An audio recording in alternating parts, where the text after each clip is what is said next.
बच्चों हम क्लास 12 के गणित का अध्याय 12 रैखिक प्रोग्रामन लीनियर प्रोग्रामिंग का अध्ययन कर रहे हैं। पिछले सेशन में हमने प्रश्नावली 12.2 के उदाहरण संख्या 7 और 8 को हल किया है। बच्चों आज के इस सेशन में हम प्रश्नावली 12.2 के प्रश्न संख्या 1 और 2 को हल करते हैं। तो आइए देखते हैं क्वेश्चन 1, देखिएगा। और क्वेश्चन 1 को अपन हल करते हैं।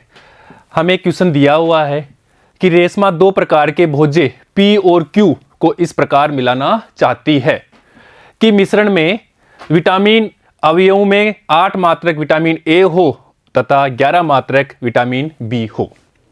भोज्य P की लागत 60 रुपये पर केजी है और इसी प्रकार भोज्य Q की लागत 80 रुपया पर केजी है। भोज्य P में 3 मात्रक पर केजी विटामिन A और 5 मात्रक पर केजी विटामिन बी है, जबकि दूसरे वाले में भोज्य Q में 4 मात्रक पर केजी विटामिन A है और 2 मात्रक पर केजी विटामिन बी है। तो मिश्रण की न्यूनतम लागत हमें ज्ञात करनी है। तो बच्चों इसको अपन हल करते हैं, देखिएगा।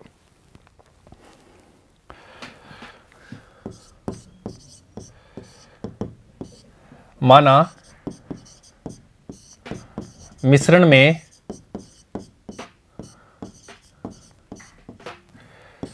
x केजी क्या है, भोज्य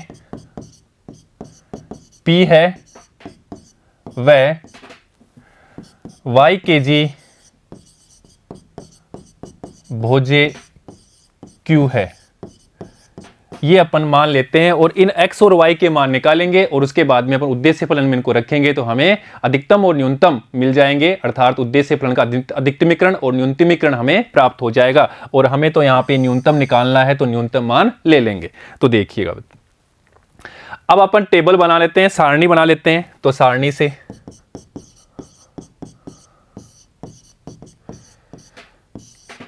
और उसके लिए आप देखिएगा, यहां लेते हैं मिश्रण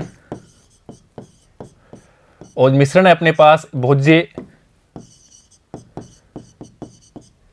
P और एक है अपने पास में भोज्य Q।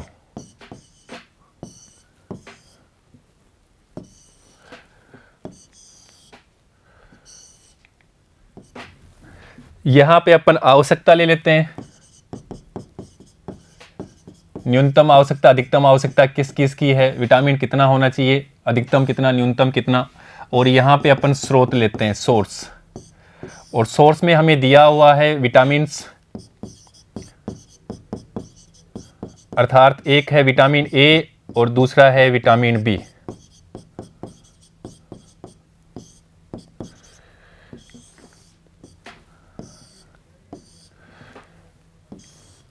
ये हमें मात्रक में दिया हुआ है, मात्रकों में।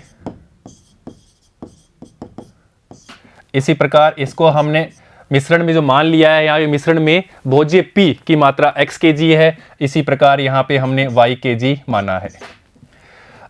तो इस प्रकार से हमें टेबल बना लेनी है। अब टेबल में यहाँ पे डाटा क्वेश्चन में दिए हुए हैं, वहां से लेना है और यहाँ पे रखना है। तो देखिए, पहले तो यहाँ पे दिया हुआ है कि मिश्रण में विटामिन अवयवों में 8 मात्रक विटामिन A और 11 मात्रक विटामिन B हो, अर्थात कम से कम इतना तो होना ही चाहिए। तो यहां पे लिख देते हैं 8 मात्रक और 11 मात्रक, इतने तो होने ही चाहिए। ये 8 मात्रक और ये 11 मात्रक, ये बोला है कम से कम इतना तो हो। उसके बाद देखो आगे, अब इसके बाद में 8 मात्रक 11 मात्रक हो गया। भोज्य P की लागत 60 रुपए पर केजी और Q की लागत 80 रुपया पर केजी है। तो यहां पे अपन लागत भी लिख लेते हैं, यहां पे लागत, और लागत क्या है, प्रति केजी। तो यहां पे हमें दिया हुआ है पहले वाले के जो भोज्य P है उसकी लागत यहां पे 60 रुपया और 80 रुपया। तो यहां पे लिखते हैं 60 रुपया और यहां पे 80 रुपये। ये हमें लागत भी दी हुई है। अब ये डाटा भर लेते हैं। तो भोज्य P में, यहां पे देखो, भोज्य P में 3 मात्रक पर केजी क्या है, विटामिन A, और 5 मात्रक पर केजी क्या है, विटामिन B। तो यहां पे लिखते हैं 3 मात्रक पर केजी और 5 मात्रक पर केजी विटामिन B है। इसी प्रकार भोज्य Q की बात कर लेते हैं और भोज्य क्यू में हमें दे रखा है यहाँ पे देखो, जबकि भोज्य क्यू में 4 मात्रक पर केजी है विटामिन ए और 2 मात्रक पर केजी है विटामिन बी। तो यहाँ पे लिख लेते हैं 4 मात्रक और 2 मात्रक, 4 मात्रक और 2 मात्रक। तो इस प्रकार से हमारे पास ये टेबल प्राप्त हो गया। अब देखो बच्चों, हमें दे रखा है कि P जो भोज्य है 1 केजी का 60 रुपया लगता है, तो x केजी कितना हो जाएगा 60x।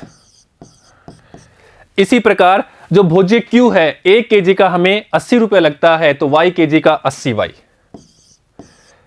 और कुल की बात करेंगे, जोड़ देंगे और यही हमारा क्या है, कुल लागत हो जाएगी, कुल लागत।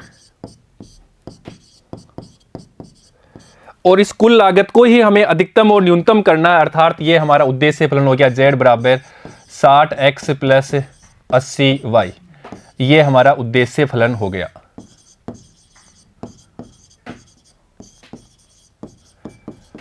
अर्थात हमें इसी को ही अधिकतम लेना है और न्यूनतम करना है। तो क्वेश्चन में तो हमें न्यूनतम पूछा है, तो हम इसको न्यूनतम ले लेते हैं, अर्थात x और y के मान यहां पे पुट करेंगे तो हमें न्यूनतम मान जो प्राप्त होगा वो हमारा आंसर होगा। कब होगा, जब क्षेत्र परिबद्ध होगा। तो देखो अब बात करते हैं असमीकाओं की, व्यवरोध की।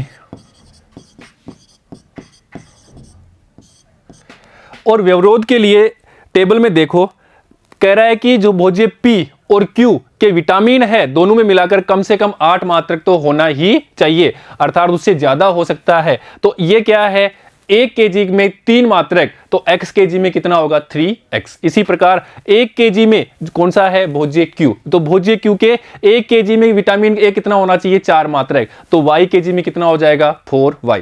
और उसकी कम से कम इतना तो होना ही चाहिए, अर्थात उससे ज्यादा हो सकता है, ये उससे कम नहीं हो सकता। तो इसको अपन लिखेंगे 3x plus 4y greater than equal to 8। ये अपने पास में एक व्यवरोध प्राप्त हो गया। इसी प्रकार से दूसरा देखो, यहां से 5x प्लस 2y, और ये भी क्या है, विटामिन। कम से कम इन दोनों में मिला पे कितना होना चाहिए, कम से कम 11 तो हो, अर्थात उससे ज्यादा हो सकता है, तो ये भी क्या है, ग्रेटर देन इक्वल टू 11। तो इस प्रकार से हमने दोनों व्यवरोध प्राप्त कर लिए। अब हमारे पास है ऋणोत्तर व्यवरोध।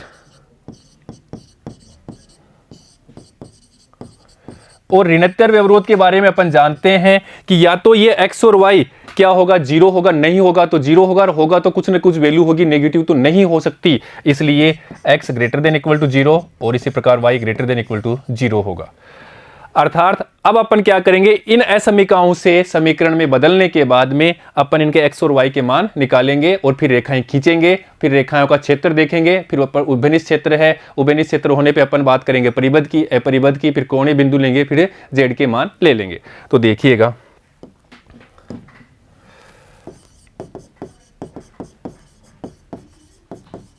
असमीकाओं को समीकरण में बदलने पर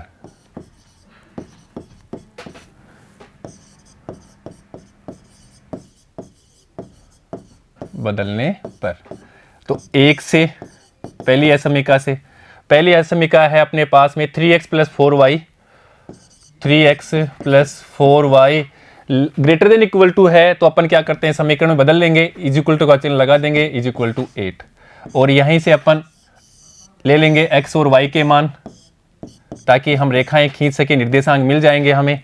x बराबर हमने 0 रखा तो y का मान 2 प्राप्त होगा, इसी प्रकार y बराबर 0 रखा तो y बराबर तो 8/3 प्राप्त होगा। इसका हल क्षेत्र लेते हैं, तो हल क्षेत्र, इसका हल क्षेत्र,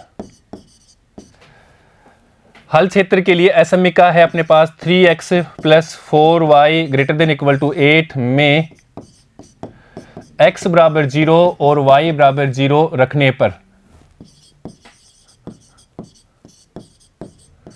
अर्थात 0 ग्रेटर देन इक्वल टू 8, ये बात क्या है, असत्य है, ये बात अपन सब जानते हैं, ये असत्य है। असत्य क्यों है, क्या 0 8 से बड़ा होता है, नहीं, असत्य। इसलिए असमीका कौन सी है, 3x plus 4y greater than equal to 8 का हल क्षेत्र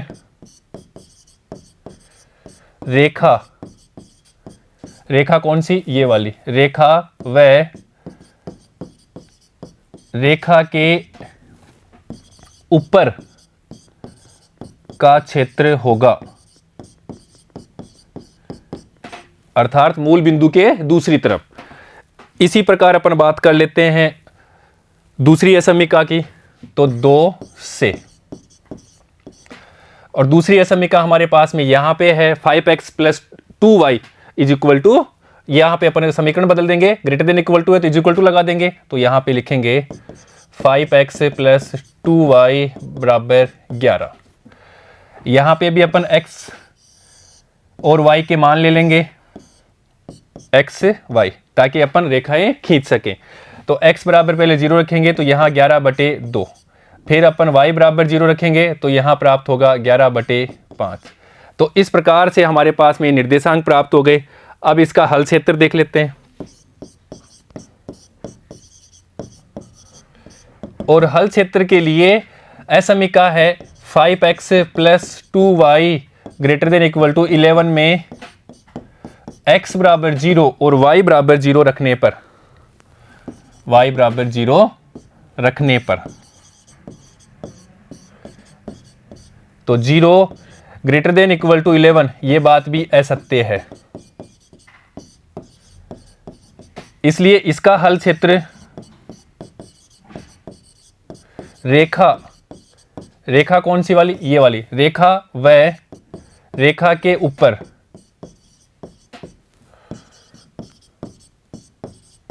होगा, या अपन यूं भी कह सकते हैं इसका हल क्षेत्र इस रेखा पे और मूल बिंदु के दूसरी तरफ अर्थात रेखा के ऊपर की साइड में इसका हल क्षेत्र होगा। इसी प्रकार से ऋणात्तर व्यवरोध भी है हमारे पास में 3 से, तो x बराबर 0 और y बराबर 0, और इनका हल क्षेत्र भी देखते हैं। तो x > 0 का हल क्षेत्र yx व yx के दाईं तरफ होगा,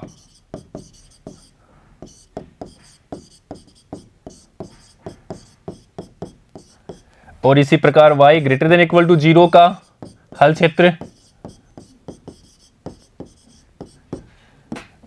इसका हल क्षेत्र होगा x पे, x पर व x के ऊपर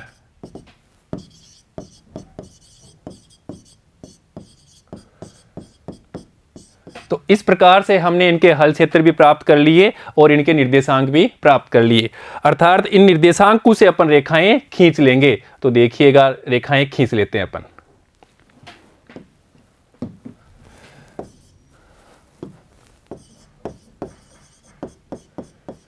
रेखाएं खींचने पर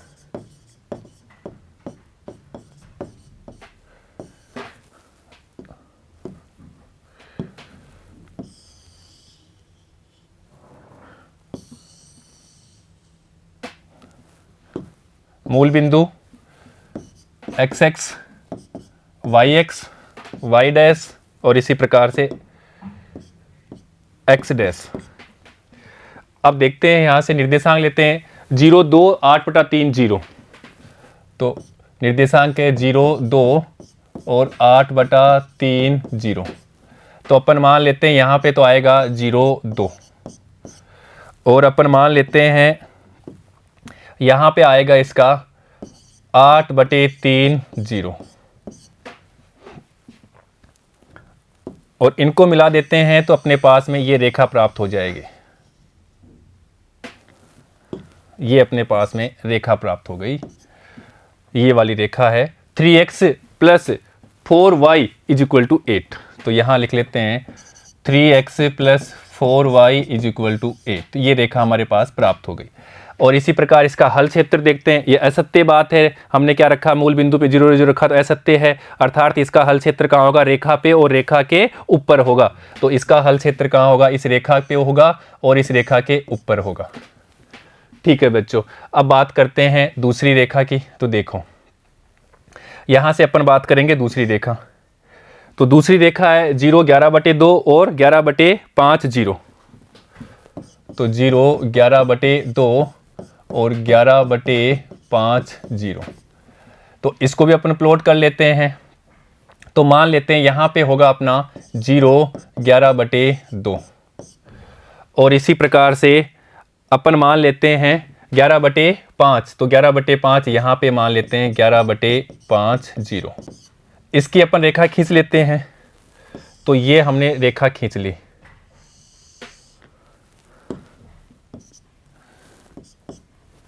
और ये यहाँ पे प्रतिच्छेद भी हो रहा है और ये रेखा है अपने पास में यह वाली 5x + 2y = 11। तो यहाँ लिखेंगे अपन 5x + 2y = 11।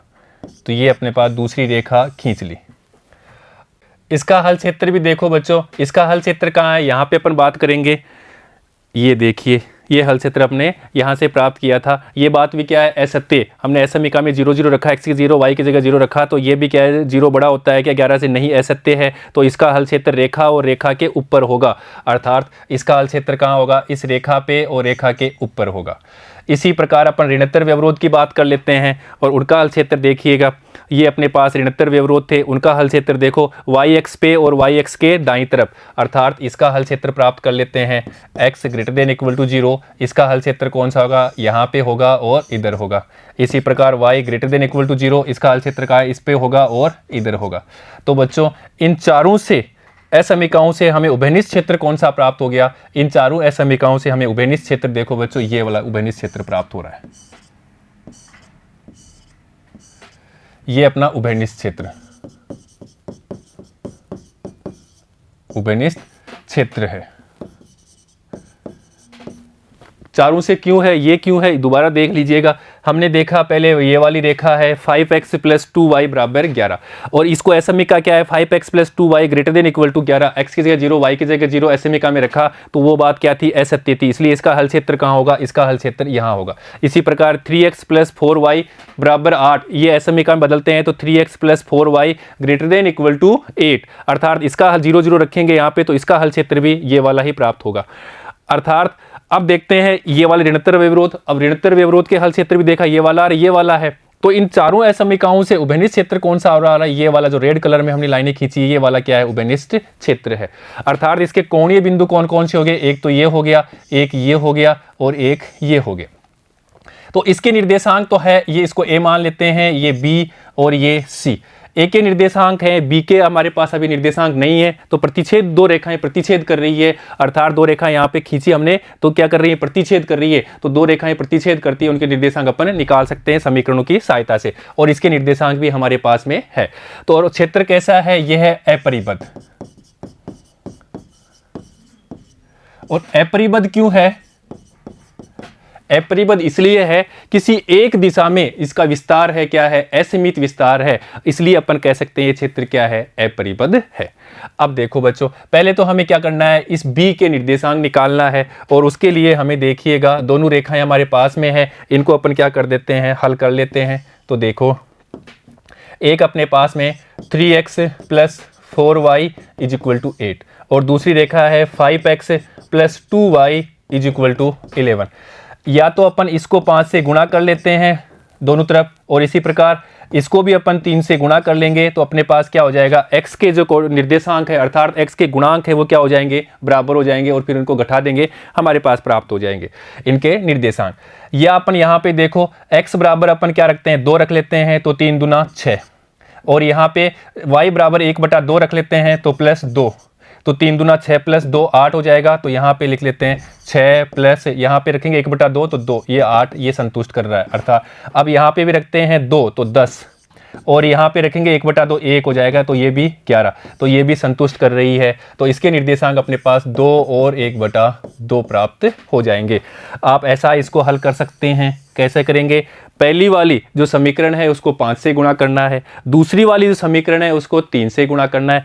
ऐसे गुणा करने पे हमें x के गुणांक हैं वो 15 हो जाएंगे, फिर दोनों समीकरणों को अपन घटा देंगे, तो हमें y का मान प्राप्त हो जाएगा 1/2, और y का मान किसी भी समीकरण में रखेंगे तो हमें x का मान प्राप्त हो जाएगा 2।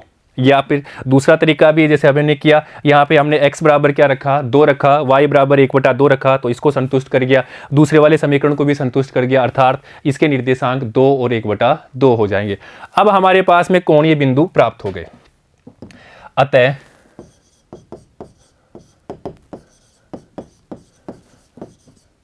कोणीय बिंदुओं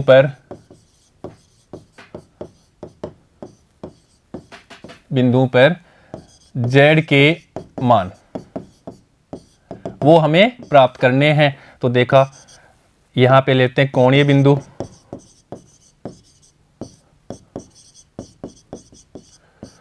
और यहां लेते हैं z के मान, और उद्देश्य फलन है हमारा z बराबर 60x प्लस 80y। ये हमने उद्देश्य फलन प्राप्त किया था 60x प्लस 80y। यहां पे देखिए, ये अपना उद्देश्य फलन प्राप्त किया था 60x प्लस 80y।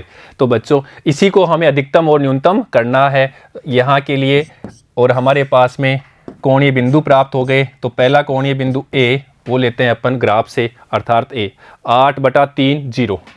तो x की जगह 8/3 और y की जगह 0। तो यहाँ रखते हैं z बराबर 60 × 8/3 प्लस 0। ये तो 0 हो जाएगा, 80 × 0 0 हो जाएगा। यहाँ से देखो ये कट गया तो 20, तो z बराबर 160। इसी प्रकार दूसरा कोणीय बिंदु लेते हैं B, और इसके निर्देशांक 2 और 1/2 प्राप्त किए थे हमने, अर्थात x बराबर 2 और y बराबर 1/2। तो इसको अपन उद्देश्य फलन रख देते हैं। तो z बराबर 60 × 2 प्लस 80 × 1/2।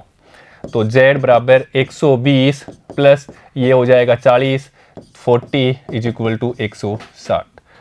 अब तीसरा कोणीय बिंदु लेते हैं C, और तीसरा कोणीय बिंदु C है अपने पास में 0 11/2।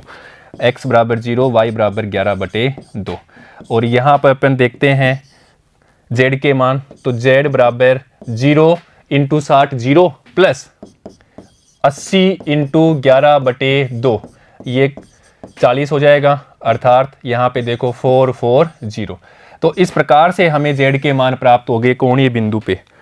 अब हमें देखना है यहाँ पे कि कौन सा इनमें अधिकतम है, कौन सा न्यूनतम है। ये अधिकतम है, और यहाँ पे देखो ये 160 प्राप्त हो रहा है, इसी प्रकार यहाँ पे भी 160 प्राप्त हो रहा है। तो यहाँ पे अपन देखते हैं एक ये वाला और ये वाला, ये क्या है, दोनों सेम है, और इसकी तुलना करते हैं तो इससे कम है। तो यहाँ पे कौन सा हो गया, न्यूनतम।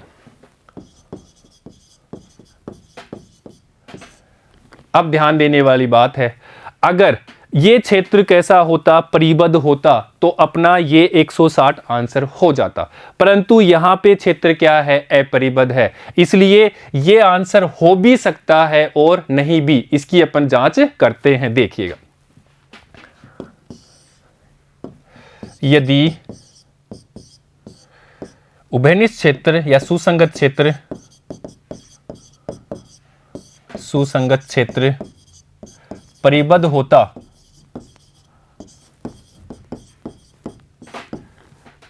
तो z का न्यूनतम मान 160 होता, लेकिन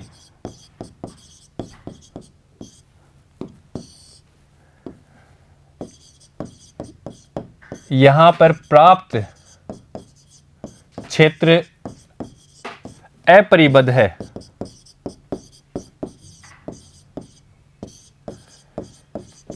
इसलिए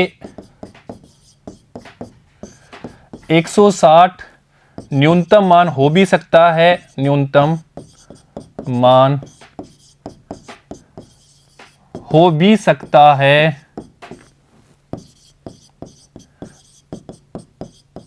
और नहीं भी।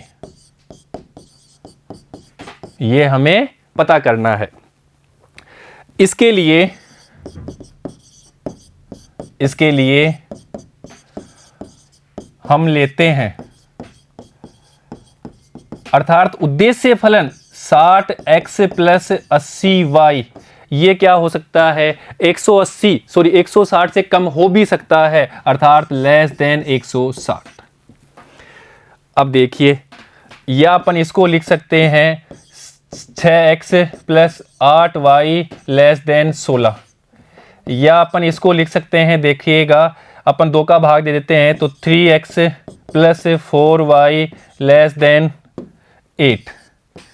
अब बच्चों ये अपने पास में असमीका प्राप्त हो गई और इस असमीका को समीकरण में बदलना है। समीकरण में तो समीकरण बदलते हैं तो 3x प्लस 4y बराबर 8 और इसके बाद में इसका निर्देशांक निकालना है और निर्देशांक के बाद में हल क्षेत्र देखना है, रेखा खींचनी है, रेखा खींचने के बाद में इसका हल क्षेत्र देखना है। और ये हल क्षेत्र अगर सुसंगत क्षेत्र में साझा करता है, ये हल क्षेत्र प्लस सुसंगत क्षेत्र जो हमने प्राप्त किया है, यदि कॉमन है तब तो इसका ये क्षेत्र क्या होगा, इसका आंसर नहीं होगा। अर्थात इसको बोल सकते हैं कि इन दोनों में कोई भी बिंदु क्या कर रहा हो, साझा कर रहा हो, जिसको बोलते हैं कॉमन, तब तो इसका कोई हल नहीं होगा। और साझा नहीं करता है तो इसका क्या होगा, हल होगा, कौन सा होगा, जो हमने प्राप्त किया था 160 ही होगा। अब बच्चों देखिएगा यहाँ पे इंपॉर्टेंट चीज क्या है, इसको देखना। अब देखो ये तो अभी हमने असमीका जो थी व्यवरोध वहां पे प्राप्त किया था, वहां पे क्या था, ओनली अंतर इतना ही है, इसी चीज का अंतर है जो अभी हमने प्राप्त किया, 3x plus 4y greater than equal to 8। इसके बारे में अपन पढ़ चुके हैं अभी इसी क्वेश्चन में। और देखो यहाँ पे क्या है, यही चिन्ह का अंतर है। अर्थात अगर इसको समीकरण में बदलेंगे तो ये भी वही समीकरण आएगा, इसका भी वही समीकरण आएगा, रेखा खींचेंगे तो इसकी भी वही रेखा आएगी, इसकी भी वही रेखा आएगी। अंतर क्या होगा, अंतर होगा हल क्षेत्र का। तो देखिएगा इनमें अंतर क्या होगा, अंतर केवल होगा हल क्षेत्र का।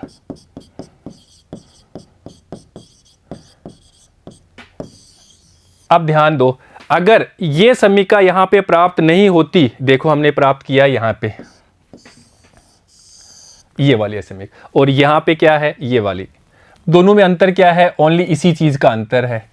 अब देखो बच्चों, अगर ये नहीं होती यहाँ पे असमीका तो हमें क्या करना पड़ता, इसके असमीका में हमें x बराबर 0 और y बराबर 0 रख के इसके निर्देशांक प्राप्त करते, फिर रेखा खींचते, रेखा खींचने के बाद में हम उसका हल क्षेत्र ले लेते, हल क्षेत्र के बाद में अपन बाद में सुसंगत क्षेत्र देखते। परंतु यहाँ पे क्या है, सब कुछ वही रेखा प्राप्त होगी, केवल क्या होगा, इसका हल क्षेत्र अलग होगा। इसलिए बात करते हैं इसका हल क्षेत्र। तो हल क्षेत्र असमीका है अपने पास 3x plus 4y less than 8। x बराबर 0 और y बराबर 0 रखने पर तो यहां पे 0 लेस देन 8, ये बात क्या है, सत्य है, ये बात सही है। इसलिए इसका हल क्षेत्र, इसलिए हल क्षेत्र, अब देखो यहां पे क्या है, इक्वल का चिन्ह नहीं है, अर्थात लेस देन, ये लेस देन इक्वल नहीं है, तो इसका हल क्षेत्र कहां होगा, इस रेखा के नीचे, और हल क्षेत्र होगा असमीका, या बोल देते हैं इसको रेखा, यहां पे रेखा ले रहे हैं तो 3x प्लस 4y बराबर 8 के नीचे, या इसको कह सकते हैं मूल बिंदु, मूल बिंदु की ओर है। तो इसका हल क्षेत्र कहां होगा, मूल बिंदु की ओर होगा। और जो हमने ये असमीका प्राप्त की हुई थी पहले, इसका हल क्षेत्र कहां है, मूल बिंदु के दूसरी तरफ होगा। अर्थात ये अपन बात यहां पे कर चुके हैं, इसका हल क्षेत्र कहां होगा, इसका हल क्षेत्र यहां पे देखो, हल क्षेत्र रेखा व रेखा के ऊपर होगा, और यहां पे अपन बात कर चुके हैं इसका हल क्षेत्र कहां होगा, इसका हल क्षेत्र होगा इस रेखा के नीचे होगा, अर्थात नीचे या इस मूल बिंदु की ओर होगा। तो अंतर हो गया, अर्थात कोई बिंदु क्या कर रहा है, साझा नहीं कर रहा है। तो अपन यहां पे देखते हैं इसका हल क्षेत्र। तो बच्चों इसका जो हल क्षेत्र है इस रेखा पे नहीं होगा, रेखा को छोड़ करके नीचे होगा, अर्थात रेखा से नीचे होगा। ये अगर रेखा पे होता इसका हल क्षेत्र तो क्या हो जाता, साझा हो जाता कोई बिंदु, ये लो बच्चों। तो ये इसका हल क्षेत्र प्राप्त हो गया जो अभी हमने असमिका प्राप्त की है। और इनमें कोई भी बिंदु अर्थात ये सुसंगत क्षेत्र और इसका हल क्षेत्र कोई बिंदु साझा नहीं कर रहा है, अर्थात उभयनिष्ठ नहीं है। अतः अपन कह सकते हैं जो इसका न्यूनतम मान है वो 160 ही होगा। तो देखिए यहां पे लिखेंगे, अतः सुसंगत क्षेत्र, सुसंगत क्षेत्र कौन सा है, ए बी सी के ऊपर वाला भाग व असमिका, असमिका अपने 3x + 4y < 8 का हल क्षेत्र आपस में उभयनिष्ठ नहीं है,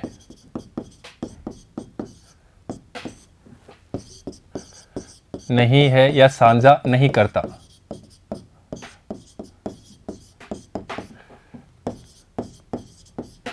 अतः z का न्यूनतम मान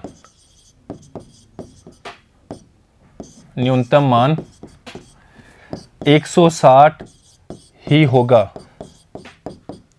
और वही हमारा आंसर है। तो बच्चों इस प्रकार से अपन इसको सोल्व कर लेते हैं। तो हमें क्या प्राप्त करना था, न्यूनतम मान ही प्राप्त करना था, वो हमने प्राप्त कर लिया। अर्थात हमें क्या क्या लेना चाहिए, हमें जहां x लेना चाहिए, कितना x लेना चाहिए हमें, या तो 2 या पे लेना चाहिए 1/2, अर्थात केजी में लिया था हमने 2 kg या आधा kg, या फिर ये लेना चाहिए 8/3 kg और 0 kg। तो बच्चों इन a और b इस रेखा के ऊपर, अर्थात ये अपने पास में a और b, ये a और ये b, ये a है और ये b, इस पूरी रेखा के ऊपर ये मान न्यूनतम मान देगा, वो देगा 160 रुपए। तो बच्चों इस रेखा पे कहीं पे भी किसी भी बिंदु पे ये क्या मान देगा, न्यूनतम मान देगा। अर्थात अपन कह सकते हैं कि ए बी रेखाखंड पे ये न्यूनतम मान 160 प्रत्येक बिंदु पर समान देगा। तो बच्चों यही हमें क्वेश्चन में पूछा था कि हमें बताना है, तो हमने इस प्रकार से क्वेश्चन को सोल्व कर लिया है। अर्थात यहाँ पे देखो भुज P जो हमने क्या लिया था x kg, x कितना लेना है 2 kg। इसी प्रकार भुज Q वो कितना लेना है आधा kg।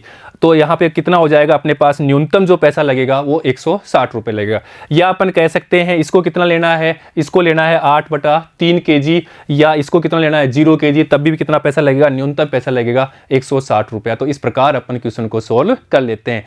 बच्चों ये इस प्रकार के क्वेश्चन को हमें सोल्व करने में बड़ा ही आनंद आता है, तो आप स्वयं भी इस प्रकार के क्वेश्चनों को सोल्व करिएगा। ठीक है बच्चों, नेक्स्ट देखते हैं क्वेश्चन 2, देखिएगा और इसको अपन हल करते हैं। इस प्रकार के केक को क्या लिखा है, 200 ग्राम आटा तथा 25 ग्राम वसा की आवश्यकता होती है। एक प्रकार का केक है, उसको बनाने के लिए हमें क्या चाहिए, 200 ग्राम आटा चाहिए और 25 ग्राम उसमें क्या चाहिए, वसा चाहिए, फैट चाहिए, तब एक केक प्राप्त हो जाता है। इसी प्रकार क्या कह रहा है, दूसरे प्रकार के केक के लिए क्या चाहिए, उसको 100 ग्राम तो आटा चाहिए और 50 ग्राम वसा चाहिए, तो दूसरे प्रकार का केक बन जाएगा। ये 2 अलग अलग प्रकार के केक हमें बनकर तैयार हो जाते हैं। पहले प्रकार के केक को बनाने के लिए हमें 200 ग्राम आटा चाहिए और 25 ग्राम वसा चाहिए, और दूसरे प्रकार के केक को बनाने के लिए हमें 100 ग्राम आटा चाहिए और 50 ग्राम वसा चाहिए। अब हमें पूछ रहा है कि केकों की अधिकतम संख्या बताओ जो 5 किलो आटे और 1 किलो वसा से बन सकते हैं। अर्थात हमें क्या दिया, यहाँ पे बाउंडेशन दे दी कि हमारे पास में आटा कितना है, 5 kg है। अर्थात अपन उससे कम के केक बना सकते हैं, ज़्यादा के नहीं बना सकते। सर ज़्यादा के क्यों नहीं बना सकते, क्योंकि यहाँ पे देखो समझने वाली बात है कि अपने बर्तन में, अपने पात्र में आटा कितना है, आटा अपने पास 5 kg है, तो 5.1 kg या 5.5 kg या 6 kg कहाँ से लाएंगे, है ही नहीं। तो क्योंकि अपने पास बाउंडेशन है 5 kg, अगर कम बना सकते हैं पर ज़्यादा नहीं बना सकते। इसी प्रकार से 1 किलो वसा से बन सकता है, तो जैसा यहाँ पे बात किया 5 के लिए अधिकतम है, इसी प्रकार वसा भी क्या है, 1 kg अधिकतम है। तो 5 kg और 1 kg से अधिकतम अपन कितने केक बना सकते हैं उसकी बात करनी है। ये मान लिया जाए कि केकों को बनाने के लिए अन्य पदार्थों की कोई कमी नहीं है, तो इसको हमें सोल्व करना है। देखिए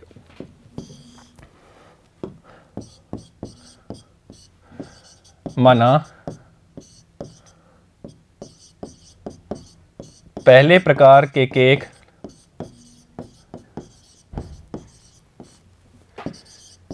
की संख्या x व दूसरे प्रकार के केकों की संख्या y है। तो इस प्रकार हमने केकों की संख्या को x और y मान लिया। अब इनको टेबल के रूप में समझते हैं। तो देखिएगा, ये अपना केक, और केक में ये पहले प्रकार का और ये दूसरे प्रकार का केक, और इन केक के लिए आवश्यकता क्या क्या है वो भी बात कर लेते हैं। तो ये आवश्यकता, यहाँ पे अपन बात कर लेते हैं सोर्स, स्रोत, क्या क्या सोर्स है, किससे वो बनता है, तैयार होता है। तो इस प्रकार हमें टेबल बना लेनी है।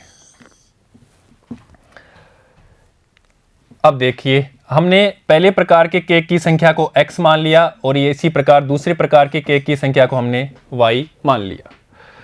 अब यहाँ पे कह रहा है कि जो अधिकतम जो संख्या है वहाँ पे क्या है, 5 kg। अब देखो बच्चों, यहाँ पे भी गलती हो सकती है। गलती कैसे हो सकती है, गौर से देखिए। यहाँ पे ग्राम, यहाँ पे ग्राम, यहाँ पे ग्राम, यहाँ पे ग्राम, परंतु यहाँ पे किलोग्राम और यहाँ पे भी किलोग्राम। तो बच्चों, जब भी क्वेश्चन को सोल्व करते हैं, किसी भी प्रकार के क्वेश्चन को अपन सोल्व करते हैं, तो हमें पता होना चाहिए कि जो भी यहाँ पे यूनिट ली जाती है वो यूनिट क्या है, सेम लेनी पड़ती है। अगर सेम नहीं है क्वेश्चन में तो हमें सेम बनानी पड़ती है। सर सेम कैसे बनाएंगे, ये तो हमें सबको पता है कि 1 किलो में कितना होता है, 1000 ग्राम होता है। अर्थात या तो अपन इसको किलो में करेंगे या इसको ग्राम में करेंगे। तो अपन इसको ग्राम में कर लेते हैं ताकि इसको किलो में करने की जरूरत ना पड़ेगी। तो देखिएगा, तो यहां पे कह रहा है कि जो 5 किलो आटे और 1 किलो वसा से बन सकते हैं, अर्थात ये उसकी आवश्यकता है अधिकतम। तो यहां पे लिख लेते हैं ग्राम में, ये हो जाएगा 5000 ग्राम और ये हो जाएगा 1000 ग्राम। अब देखो, अब यहां पे अपने पास में है सोर्स, सोर्स भी हमें दे रखा है। सोर्स में है पहला अपने पास में आटा, और फिर दे रखा है हमें वसा 200 ग्राम और 25 ग्राम। इसी प्रकार ये ग्राम में है। इसी प्रकार दूसरे वाला केक है, उसको बनाने के लिए 100 ग्राम और 50 ग्राम है। तो यहां लिख लेते हैं अपन 100 ग्राम और 50 ग्राम, 100 ग्राम और 50 ग्राम। ये अपना टेबल तैयार हो गया। अब देखो, अधिकतम संख्या हमें पूछी है कि केकों की अधिकतम संख्या, अर्थात अधिकतम संख्या कैसे हो सकती है, अर्थात x + y ये होंगे तो क्या होगी, केकों की संख्या होगी। और इसी को अपन अधिकतम करना है तो इसको अपन उद्देश्य फलन ले लेते हैं। ये अपना उद्देश्य फलन। सर ऐसा क्यों किया, क्योंकि क्वेश्चन में हमें दे रखा है कि अधिकतम संख्या कितनी बना सकते हैं, इतने किलो आटे में और इतने किलो वसा में अधिकतम संख्या हमें पूछी है। इसीलिए संख्या कितनी हो सकती है, हमने संख्या x और y माननी है। तो अर्थात इन दोनों का टोटल ही तो हो सकती है, और उसमें अधिकतम कौन सा होगा वो हमें लेना है। अब बात करते हैं व्यवरोध की।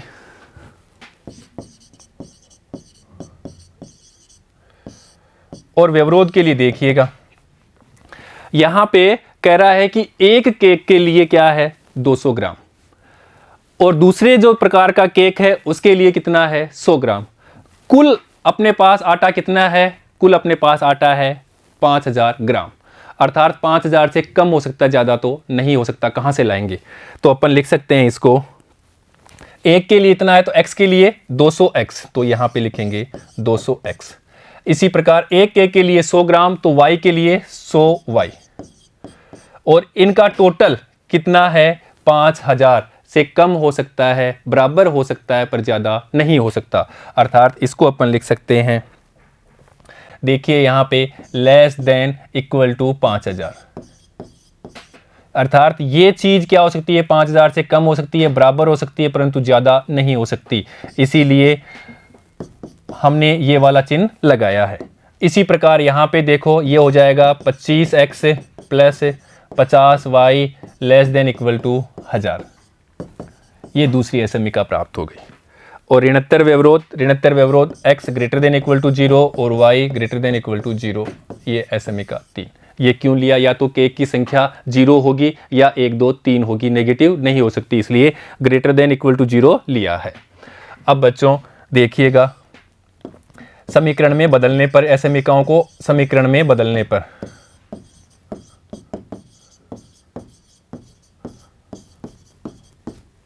तो देखो यहाँ से लिख सकते हैं अपन 200x plus 100y is equal to 5000।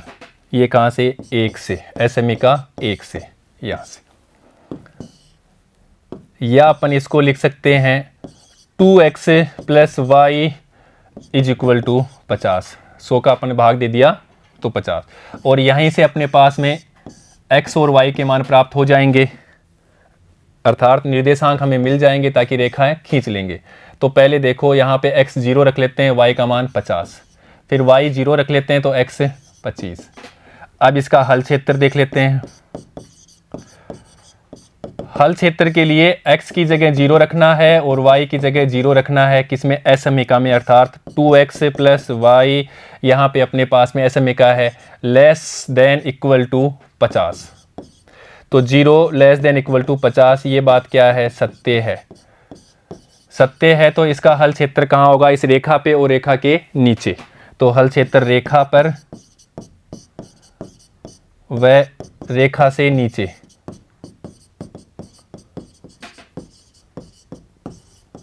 इसका हल क्षेत्र होगा। इसी प्रकार दूसरी SMIका से, तो 2 से, उसको अपन समीकरण में चेंज कर लेते हैं। तो ये अपने पास है 25x plus 50y is equal to 1000। या इसको भी अपन लिख सकते हैं इस प्रकार से। तो देखो x plus 2y is equal to 40। 25 का भाग दे दिया तो 40 आ गया। तो ये अपने पास में दूसरा समीकरण प्राप्त हो गया। और यहाँ से भी अपन x और y के मान ले लेते हैं, ये हम अपन मान ले लेते हैं ताकि रेखा खींच लेंगे। ये x, ये y। x 0 तो y का मान 20, y 0 x का मान 40। इसका भी हल क्षेत्र देखो। हल क्षेत्र के लिए SMIका x प्लस 2y यहाँ से अपने पास में है less than equal to 40। Less than equal to 40 है, सही है। अर्थात देखिएगा 0 0 रखते हैं तो 0 प्लस 0 लेस देन 40, ये बात क्या है? सत्य है। सत्य है, इसलिए इसका हल क्षेत्र भी इस रेखा के ऊपर होगा और रेखा के नीचे होगा। अब इसी प्रकार 3 से, अर्थात SMIका से इसको समीकरण बदलेंगे तो x बराबर 0 और y बराबर 0। और इनका हल क्षेत्र देखना है। हल क्षेत्र अर्थात x greater than equal to 0 का हल क्षेत्र, और इसका हल क्षेत्र होगा yx पर व yx के दाईं तरफ, yx के दाईं तरफ। इसी प्रकार से y greater than equal to 0 का हल क्षेत्र, तो इसका हल क्षेत्र x पर व x के ऊपर। तो इस प्रकार से हमने SMIकाओं को समीकरण में बदल लिया, उसके निर्देशांक निकाल लिए, फिर उसका हल क्षेत्र भी देख लिया। अब अपन करते हैं इनको रेखाएं खींच लेते हैं। तो देखिएगा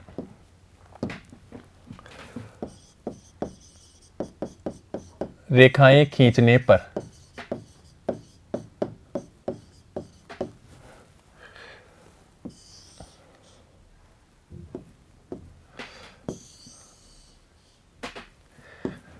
मूल बिंदु 0 0 x और yx। अब अपन पहले समीकरण से लेते हैं। तो ये पहला समीकरण है, उसके निर्देशांक 0 50 25 0।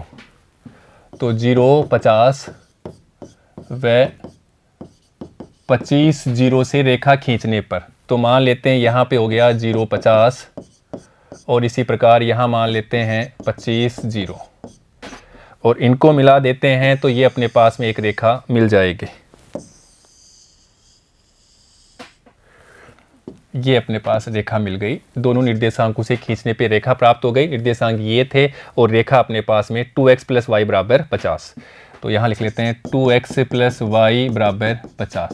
और इसका हल क्षेत्र इस रेखा के ऊपर और रेखा के नीचे, अर्थात इसका हल क्षेत्र यहाँ मिल जाएगा और इस रेखा के ऊपर भी आएगा। इसी प्रकार से दूसरी समीकरण लेते हैं और दूसरा समीकरण यहाँ पे है अपने पास में, देखिएगा ये रहा दूसरा समीकरण ये, और इसके निर्देशांक यहाँ पे है 0, 20, 40, 0। तो यहाँ लिखते हैं 0, 20 व 40, 0। 0, 20 और 40, 0 से अपन क्या करते हैं, रेखा खींच लेते हैं। तो ये तो मान लेते हैं अपना हो जाएगा 0, 20। इसी प्रकार यहाँ मान लेते हैं ये हो जाएगा 40, 0 और इनको मिला देते हैं दोनों निर्देशांकों तो से, तो अपने पास दूसरी रेखा प्राप्त हो जाएगी।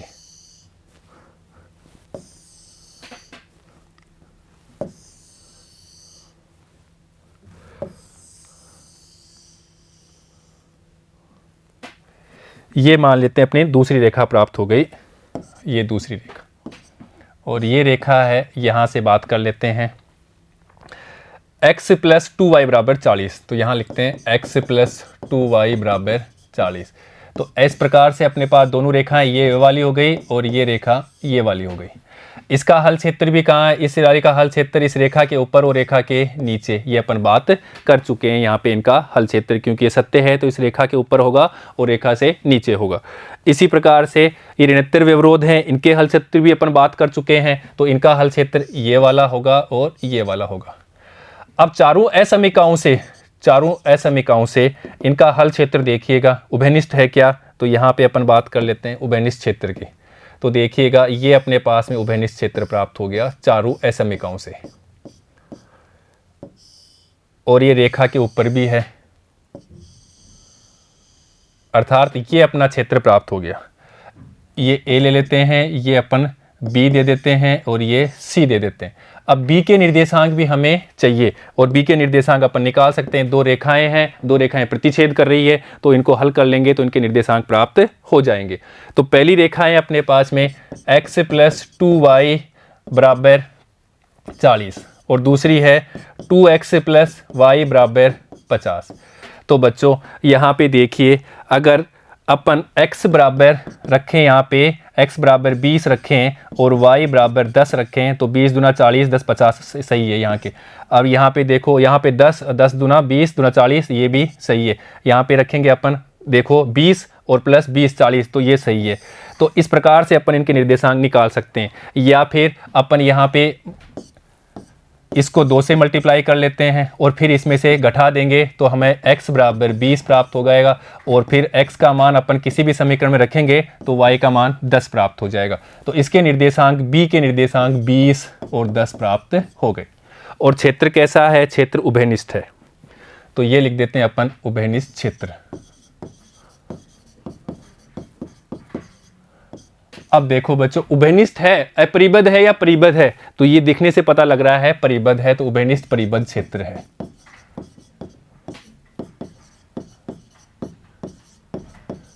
इसलिए अपन कोणीय बिंदु पे इनके मान ले लेते हैं। तो बच्चों कोणीय बिंदु पे मान, कोणीय बिंदु पे z के मान,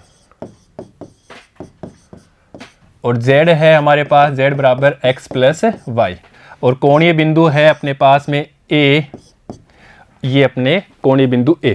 यहाँ पर 0 ले लेते हैं पहले, तो देखिए 0 या मूल बिंदु, तो यहाँ पे लेते हैं मूल बिंदु जिसके निर्देशांक 0, 0, अर्थात z बराबर 0। अब दूसरा कोणीय बिंदु लेते हैं a, और दूसरा कोणीय बिंदु a 25, 0, तो यहाँ लिखेंगे 25, x बराबर 25, y बराबर 0। तो x बराबर 25 और y बराबर 0 रखते हैं तो यहाँ 25 प्राप्त होगा। इसी प्रकार नेक्स्ट कोणीय बिंदु b लेते हैं, और b के निर्देशांक अभी हमने प्राप्त किए थे 20 और 10, अर्थात x बराबर 20 और y बराबर 10। यहाँ पे x बराबर 20 और y बराबर 10 रख लेते हैं तो अपने पास 30 प्राप्त हो जाएगा। इसी प्रकार चौथा कोणीय बिंदु देते हैं c, और c के निर्देशांक अपन यहाँ से लेते हैं 0, 20, अर्थात x 0, y 20। तो उद्देश्य फलन में रखते हैं x0 y20, जोड़ करते हैं तो 20 प्राप्त हो जाता है। तो इस प्रकार हमने कोणीय बिंदु पे z के मान ले लिए। अब इन z के मान को अपन को देखना है कौन सा अधिकतम है कौन सा न्यूनतम है। तो बच्चों ये वाला तो अधिकतम है और हमें अधिकतम संख्या ही पूछी है, तो ये अधिकतम लिखना है। अर्थात x बराबर 20 और y बराबर 10 पर z का अधिकतम मान कितना है, 30 है। और x हमने क्या लिया था, केकों की संख्या, पहले प्रकार के केकों की संख्या। तो x बराबर पहले प्रकार के केकों की संख्या,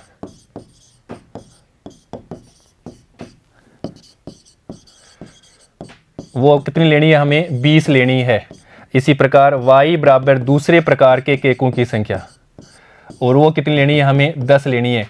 और बच्चों अधिकतम कितना हो जाएगा, अधिकतम हो जाएगा 30। अर्थात अपन कह सकते हैं कि 5 केजी आटा और 1 केजी वसा से अपन कितने प्रकार के केक, पहले प्रकार के केक बना सकते हैं 20 और दूसरे प्रकार के केक बना सकते हैं 10। तो इस प्रकार अपन क्वेश्चन को सोल्व कर सकते हैं। तो बच्चों ये सारे क्वेश्चन व्यवहारिक रूप से क्वेश्चन है, इनको हमें सोल्व करने से आनंद भी आता है। तो बच्चों इस प्रकार के क्वेश्चन को सोल्व करना है। तो बच्चों आज हमने इस सेशन में प्रश्नावली 12.2 के प्रश्न संख्या 1 और 2 को हल किया है। बच्चों ने सेशन में हम प्रश्नावली 12.2 के प्रश्न संख्या 3 और उसके आगे के प्रश्नों को हल करने के बारे में जानकारी लेंगे। ठीक है बच्चों, धन्यवाद।